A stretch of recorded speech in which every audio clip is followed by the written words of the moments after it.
Continuing where we left off in Ushio and Tora, episode 15 of the 2012 series, we are as Ushio tries to stop the operations of Hakumen no Mono on the bus.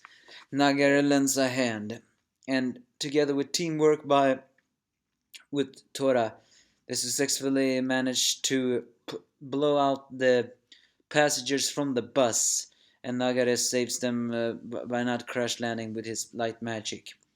With the beasts outside of the bus, Ushio can easily kill them. Unfortunately, the driver was not spared because the driver was consumed by the spawn of Hakumen no Mono. As Ushio then leaves, feeling guilty that it was his fault that the yokai targeted the bus because he was on it, they they run. Nagare decides to give him a lift. It's then they meet up with a couple of bicycle gangs. Strange thing is, I thought they would fight, but no, they don't. The leader of that one is a young girl called Jun. Apparently, these one are I would almost say rejects, or more likely to say those who just didn't make the cut of being chosen by the Beast Spare. But her brother, on the other hand, is chosen by the Beast Bear. Someone apparently called Moritsuna Satoru, and is both a master in martial arts and in spirituality, and even Nagare, a guy who has some secret emotions, agrees that he is more powerful than him. I mean, Moritsuna is. And speak of the devil, Moritsuna appears, but he's totally different on whatever could think.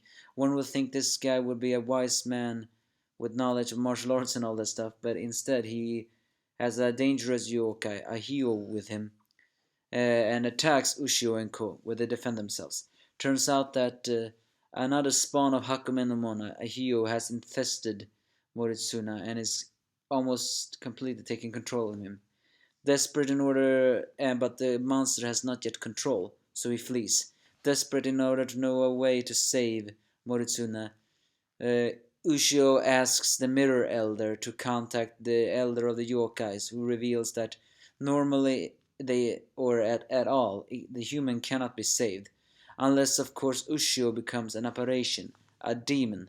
Because it's revealed that every time Ushio enters his spear form, he becomes a demon or an apparition.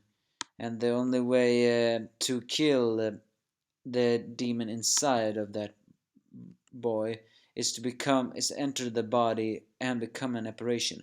But doing that will risk Lucio losing control over his humanity and everything else on it.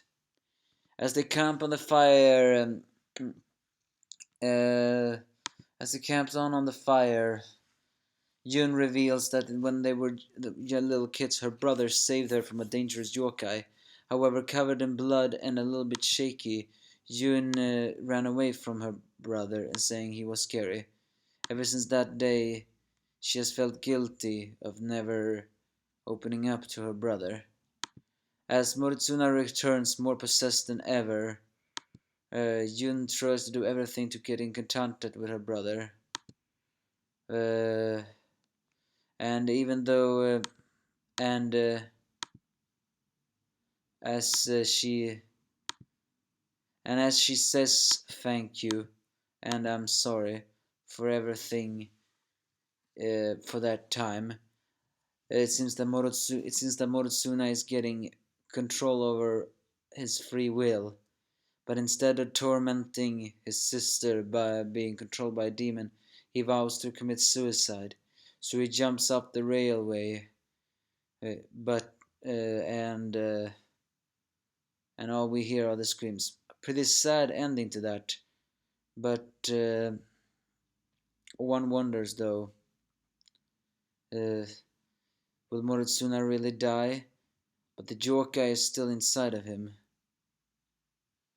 so he decides to commit suicide in order to not pain Yun anymore. But then again, knowing everything else, it's very likely that he can be saved, because this is Ushio, and as long as he is alive, he will never allow anyone to die on his watch. We'll see, won't we? this episode. It had some nice action and a little bit emotion at the end. So yeah, it deals a little bit that with Ushio is someone who's easily blames himself for the biggest mistakes. But I like this episode. Give me your thoughts if you have any.